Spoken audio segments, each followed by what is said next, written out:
So, అంటే మన Chiranjeevi hospitals అంటే ప్రతి ఒక్కరికి నోటెడ్ ఏంటంటే వెరికోజ్ వెయిన్స్‌కి సంబంధించిన ట్రీట్మెంట్స్ ఏవైతే ఉంటాయి, ఇక్కడ ఖచ్చితంగా వెళ్ళొచ్చు అని. బట్ మనది వాస్కులర్‌కి సంబంధించిన ఏ ప్రాబ్లమ్స్ ఉన్నా గానీ, దానికి కూడా మనం ట్రీట్మెంట్స్ ఇస్తున్నాం గదా! కొన్ని వేరే సెంటర్‌లో చూసుకుంటే పర్టిక్యులర్‌గా ఒకదానికి సంబంధించిన ట్రీట్మెంట్స్ మాత్రమే వాళ్ళు ఇస్తున్నారు. సో, వాళ్ళకి మనకి ఉన్నటువంటి ఆ డిఫరెన్స్ వ్యత్యాసం ఏంటి? యాహ్! ఇది వాస్కులర్ సెంటర్ అమ్మా. అంటే కంప్లీట్ ఒక వాస్కులర్ సర్జరీలో ఉండే అన్ని అంశాలు లైక్ ఆర్టీరియల్ డిసీజెస్ కానీ, వీనస్ డిసీజెస్ కానీ, లింఫాటిక్ ప్రాబ్లమ్స్ కానీ, ఇందాక మనం మాట్లాడుకుంటున్నట్టు స్ట్రోక్ సమస్యలకు కానీ, హ్మ్.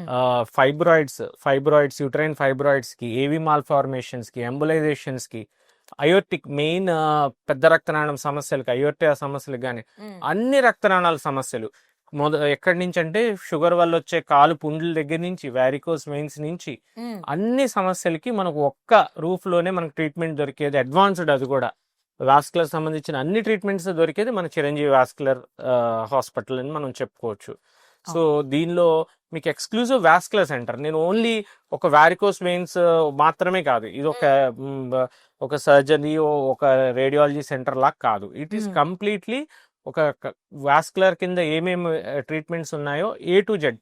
స్టెమ్ సెల్ థెరపీ కూడా మనకి ఇక్కడ అందుబాటులో ఉంది. A to Z whatever మన వాస్కులర్ రిలేటెడ్ రక్తనాళాలకు సంబంధించిన ప్రతి ప్రాబ్లంకి అత్యాధునికమైన చికిత్సా ప్రక్రియ మన చిరంజీవి హాస్పిటల్స్లో మాత్రమే అందుబాటులో ఉందని చెప్పుకోవచ్చు మనం.